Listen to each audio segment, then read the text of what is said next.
Pat, as some people know, you have written an ode recently that refers to the life of the host of this show, and I just want to assure you that I am not giving you time to read that ode on the program and to make all those attacks on me that you have in the past.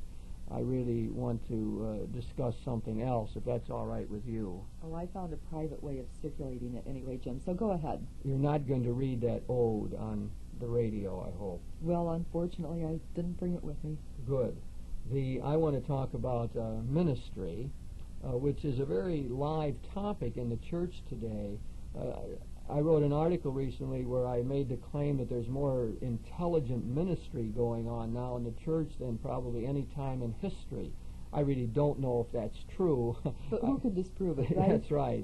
I'm sure somebody can, but I believe that there really is a real rebirth of interest in ministry these days. I think it's often obscured by the idea that we don't have enough priests, or there aren't as many people entering religious orders.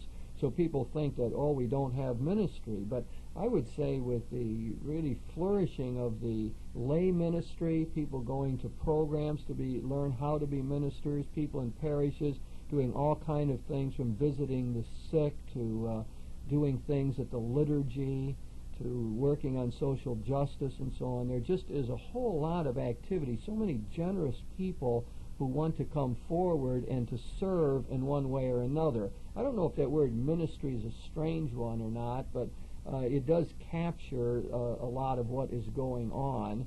It suggests the idea of service, of reaching out to others, of doing for others. It also suggests that one is doing it not just on one's own, but as a representative of the community, as being sort of deputized. Usually we figure that people will have a little bit of training to do this kind of ministry, enough that they can function effectively in their task in life. So, and the goal of it, in one way or another, is to spread the kingdom of heaven, to create the community of love on this earth, and to make the presence of the Spirit more available to people. So that ministry has those kinds of notes to it, and there's a lot of it going on, and many people interested in it. I presume you run into people like that who are caring about ministry and want to do more of it. Well, in all my circles, that tends to be true. I was thinking as you were enumerating some of the forms of ministry that are flourishing in the church today, certainly the one of lay retreats, I think, needs to be noted. On the parish level, the college level, we have frequent retreats where the laity, the members of the parish, plan, give the talks, share their own religious experience, very often their own conversion experiences, or pivotal experiences, personal experiences in their own lives, and thereby share their faith journey with one another.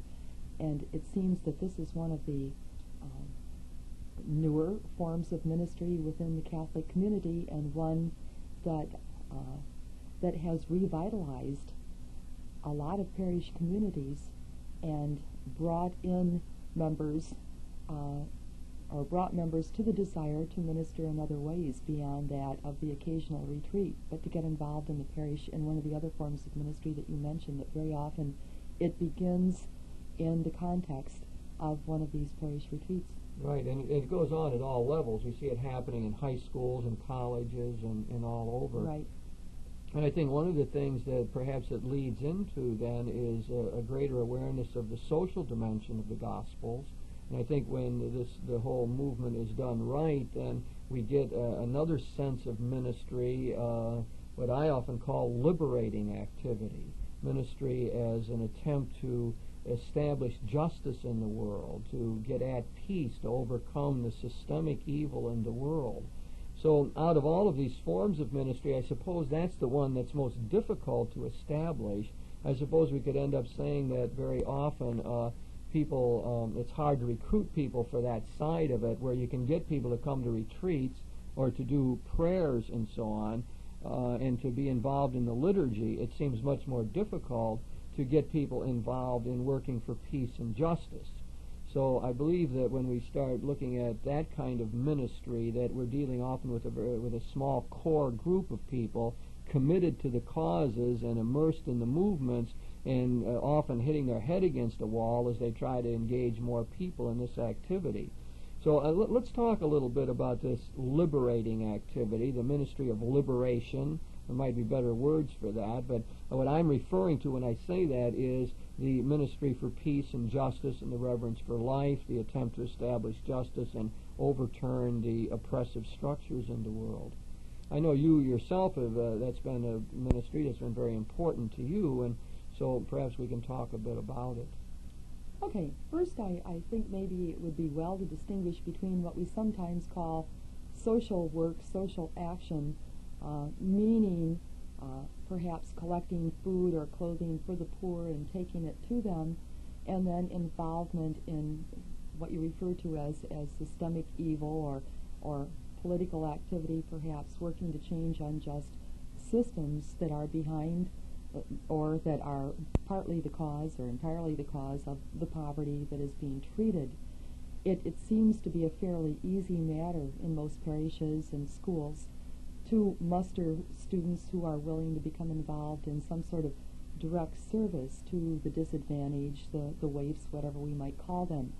And there certainly is a great deal of gratification in delivering food baskets at Thanksgiving, which will be happening again soon, of course.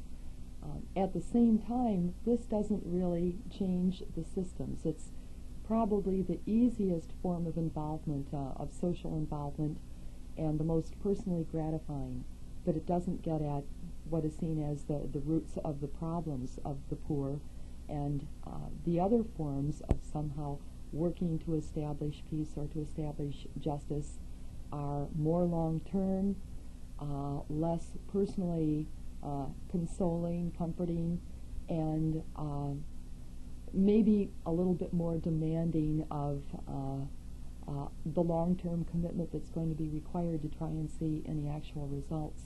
So you've distinguished between a social service, in a sense, visiting a nursing home and taking food to people, distinguish that from the effort to change institutions, to get policies changed and laws established, and to get structures in place that help to free people and liberate people. And I think that is a valid distinction. I also buy your point of saying it's easier to get people involved in the one, that is the social outreach in a sense. But however, the other one remains very important, and I suppose one gets a stronger sense of that liberation element in the theology based on the social gospel these days, that the kind of thing we get from Latin America, where it is so clear that the structures imprison people, where the classes are so sharply distinguished, and the people at the bottom are powerless and can't get hold of things and so on. But I think also in the United States we can think in those terms as well. I think it's not just Russia where we would like to see things changed, or in Brazil, but in the United States as well. And I even go back to Martin Luther King and talking about liberating activity. I find it fascinating that in all the liberation theology literature you almost never read about Martin Luther King, although that might be changing in some of the black liberation literature, which you are very familiar with. But I would like to see him raised up more, because I think he's got great things to say. Because let's look at what he did and how he went about it. I mean, he operated nonviolently. He figured he's going to change the structures here in the United States that are oppressing blacks, other minorities. He's going to go after those institutions. He's not just going to give a handout to people.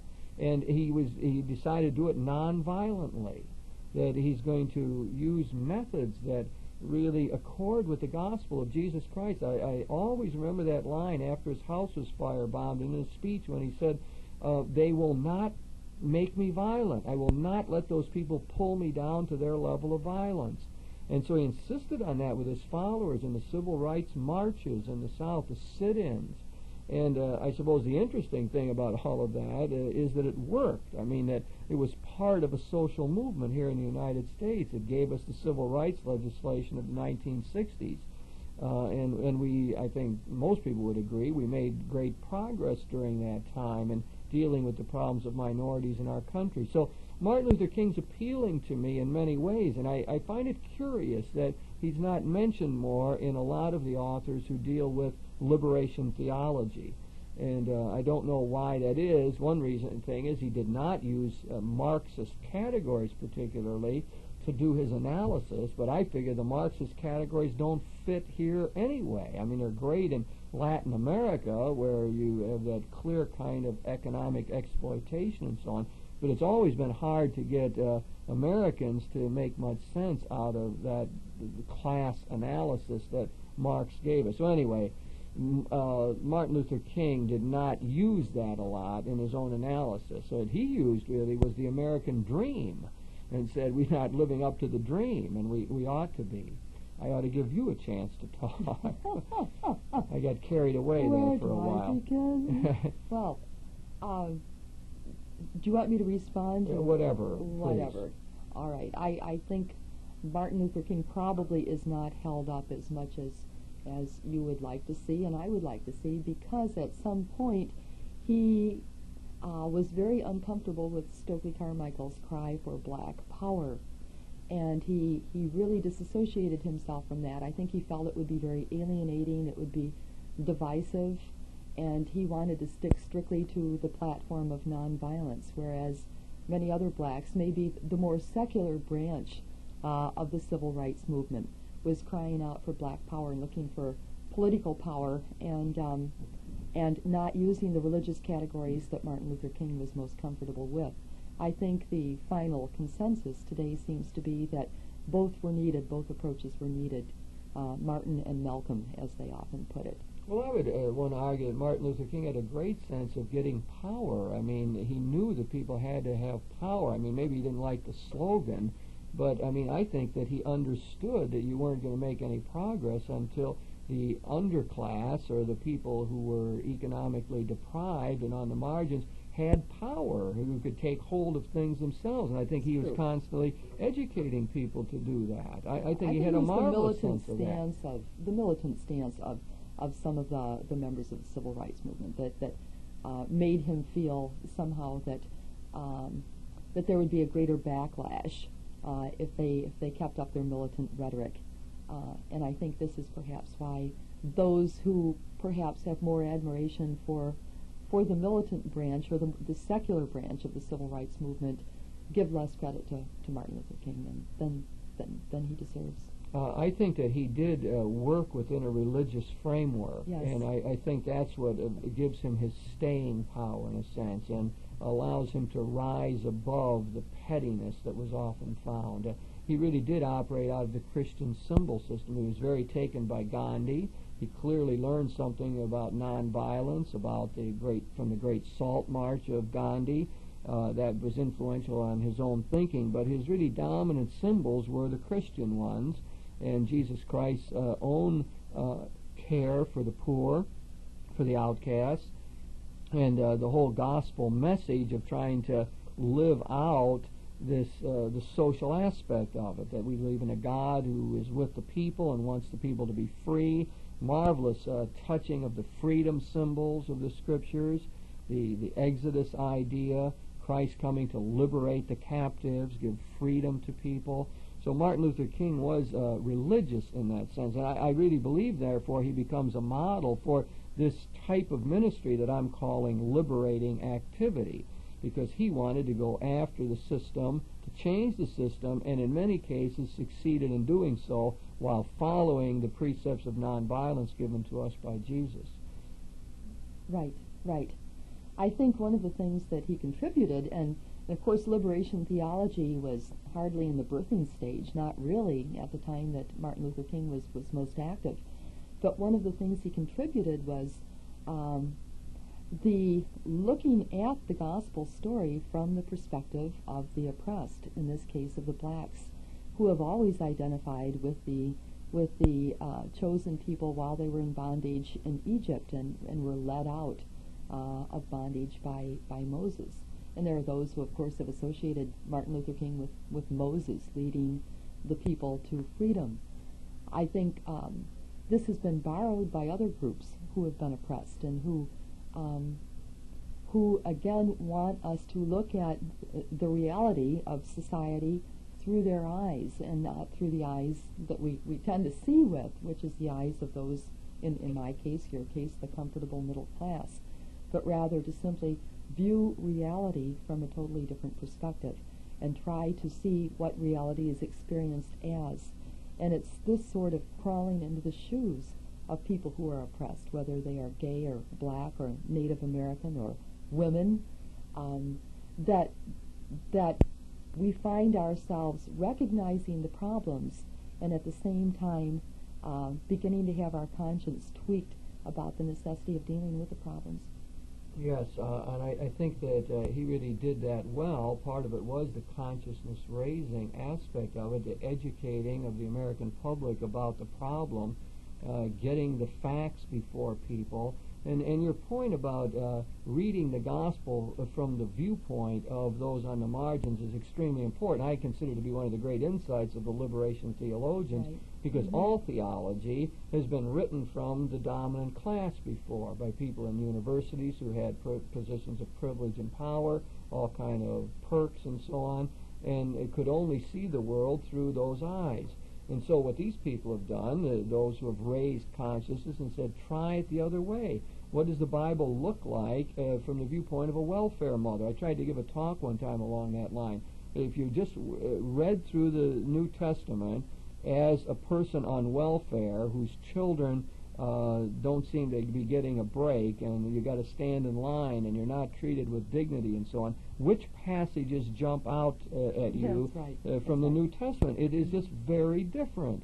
And that is a very good exercise for people if you to get into this whole liberating activity. And then I think we bring it down to a level where we all should be involved. You stressed earlier the idea that it's it's not very satisfying often to take on institutions and systems. I mean, we usually end up losing. The culture is powerful, and we're fighting against great odds, and therefore it becomes hard to sustain the effort. But I think that there are a lot of people in the ball game and who are trying, usually this core group of committed activists. I mean, you and I, working with college students over many years, have seen people like that. I always think of the student who has worked for the rights of the American Indians during his university days. I mean, he was a lone voice. I mean, he was hardly anyone else around thinking that way. And then he went on to work for the Bureau of Indian Affairs and so on, and really has made, I think, a contribution that way. And so we know people like that who have been involved in the peace movement. You know, they're at all the organizing rallies, and they're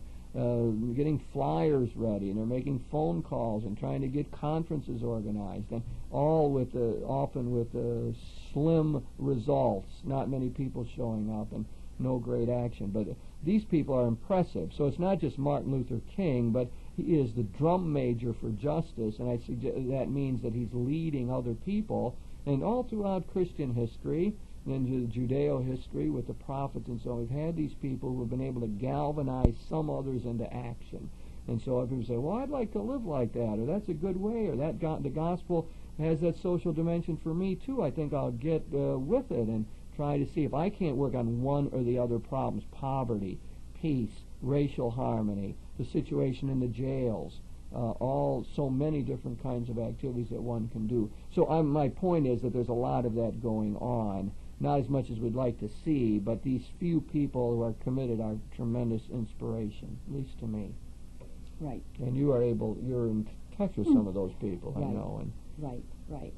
And I think one of the differences between, again, to go back to what I was saying earlier about social action versus, involvement in the systems is that in involvement with unjust systems or in concern for the oppressed that desires to somehow change the status quo, there has to be involvement with some level of where the power resides.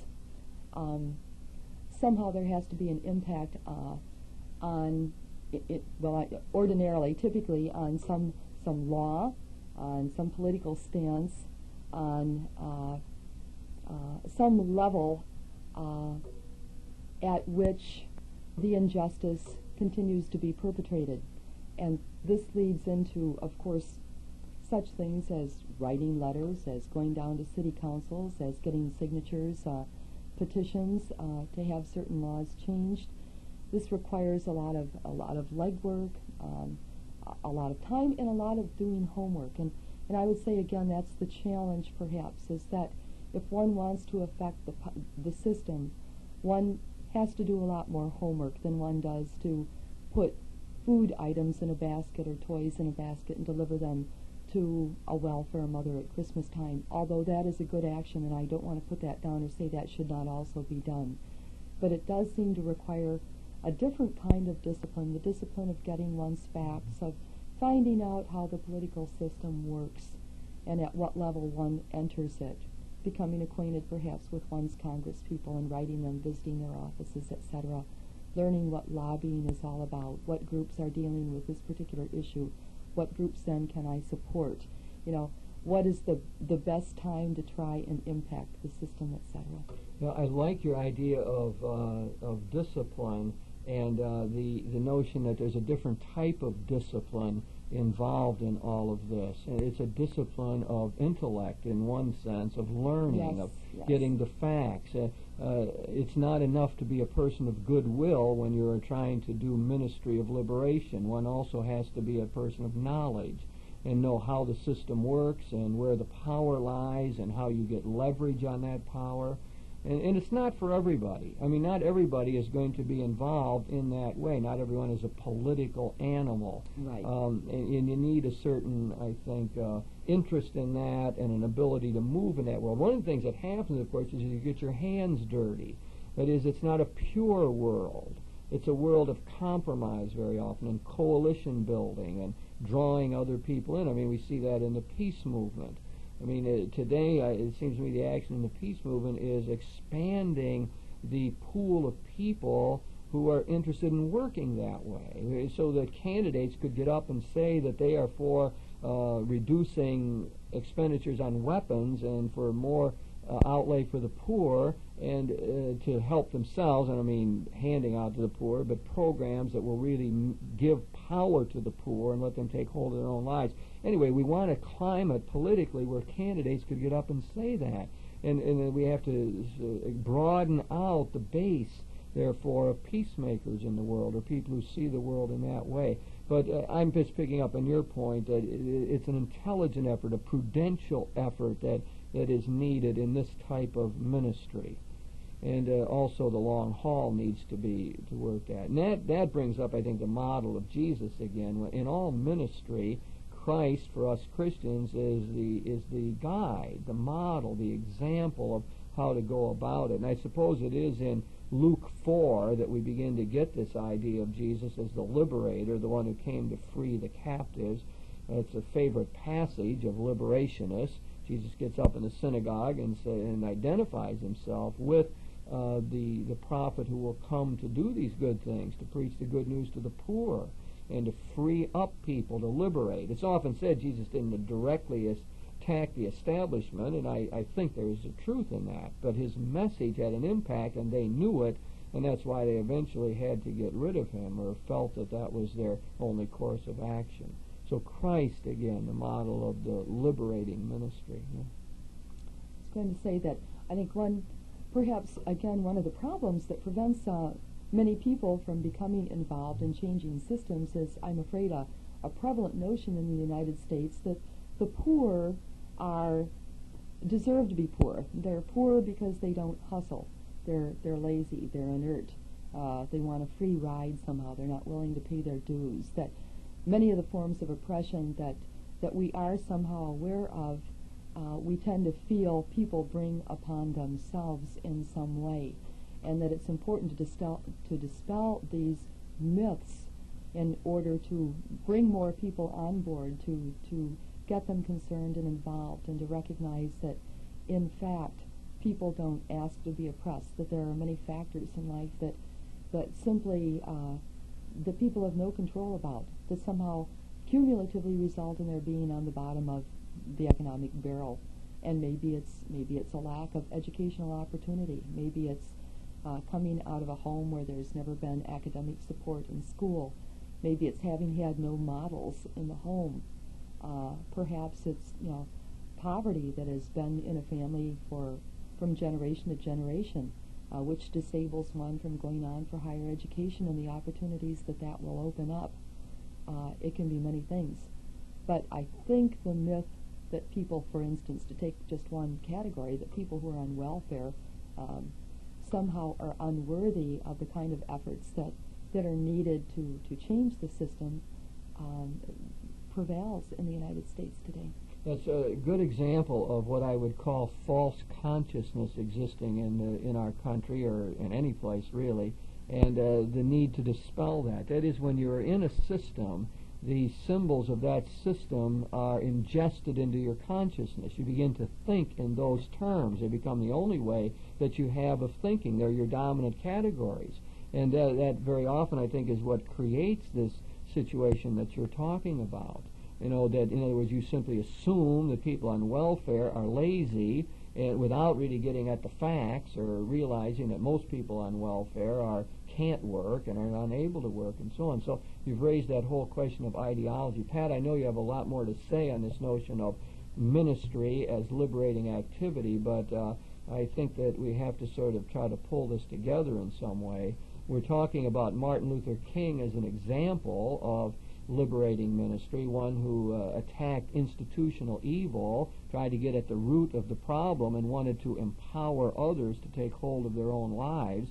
And then we tried to see that, well, that pertains to other people as well. There's a lot of people around involved in this kind of ministry, and I suppose what you and I want to do is foster that, encourage it, and try to get more people to do it. And one of our best means of doing it is the example of Jesus, who did indeed come to liberate the captives.